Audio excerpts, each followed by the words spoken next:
اور قبلہ اس حوالے سے بھی ارشاد فرمائیں مختصر انداز کے اندر، آج کل کچھ لوگ کہتے ہیں اللہ کا ولی ہونے کے لیے صاحب کرامت ہونا ضروری ہے، کیا یہ درست بات ہے؟ اور قبلہ ابو الکمال برق نشائی جن کی خدمات کو آج ہم خراج تحسین پیش کر رہے ہیں، آپ کی کرامات تھیں، اس حوالے سے ارشاد فرمائیں۔ یہ بات یاد رکھیے کہ اللہ تبارک و تعالیٰ نے حضور نبی دو عالم صلی اللہ تعالیٰ علیہ وسلم کی ذات پر نبوت کا سلسلہ ختم فرما دیا۔ اب کوئی نبی نہیں آ سکتا، لیکن ولایت کا سلسلہ ختم نہیں ہوا۔ ولی آ رہے ہیں، آتے رہے ہیں اور قیامت تک آتے رہیں گے۔ اور ولی ہوتا کون ہے؟ وہ جو شریعت کے فرائض جو ہیں، جو اللہ تعالیٰ نے بندوں پر فرض کیے ہیں، ان کی ادائیگی کرتا ہے، پھر نوافل کی کثرت کرتا ہے۔ ایسے بندے کو اللہ پاک اپنا قرب عطا فرما دیتا ہے۔ اور یہ جو اولیاء کرام ہیں، یہ ان کی جو کرامات ہیں، یہ نبی دو عالم صلی اللہ تعالیٰ علیہ وآلہ وسلم کا زندہ و جاوید معجزہ ہے کہ جب بندہ ان اللہ کے نیک بندوں کی کرامات کو دیکھتا ہے، وہ کہتے ہیں جن کے غلام کی یہ شان ہے، اس آقا کی شان کا عالم کیا ہوگا۔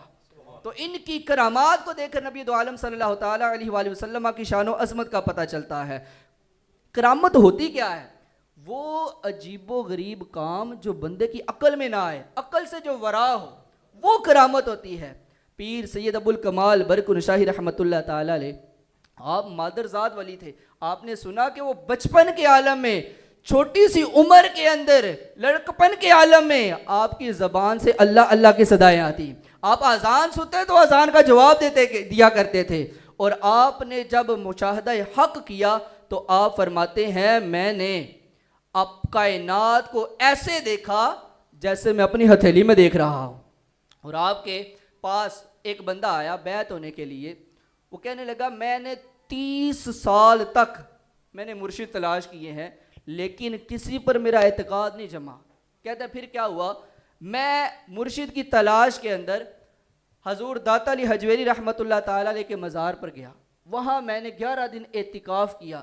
کہتے ہیں خواب میں مجھے داتا علی حجویری رحمۃ اللہ علیہ کی زیارت ہوگی۔ آپ فرمانے لگے مرشد کی تلاش میں ہو؟ میں نے عرض کی جی۔ کہنے لگے جاؤ گجرات کے اندر پیر سید ابو الکمال برق نشاہی رحمۃ اللہ علیہ کے ہاتھ پر بیعت ہو جاؤ۔ فرماتے ہیں وہ 30 سال سے مرشد کو تلاش کرنے والا بندہ آیا اور آپ کے ہاتھ پر بیعت ہو گیا۔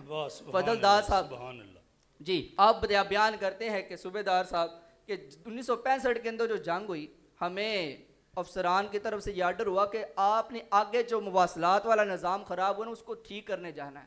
کہتے ہیں ہمارے ساتھ 2 بندے تھے، ہم آگے چلے، گولیوں کی برسات ہو رہی تھی، ہم نے کہا ہم بچیں گے نہیں، آج ہمیں شہادت نصیب ہو جائے گی۔ کہتے ہیں ہم نے کلمہ طیبہ پڑھ لیا، لا الہ الا اللہ محمد رسول اللہ، کلمہ پڑھ لیا تو مجھے نہ اپنے مرشد کی یاد آ گئی۔ میں نے پیر سید ابو الکمال برق نشاہی رحمۃ اللہ علیہ کو پکارا۔ کہتے ہیں جدوں میں پکارا نا تو میں اکھ چکی تو ویکھیا پیر صاحب سامنے کھلوتے ہیں۔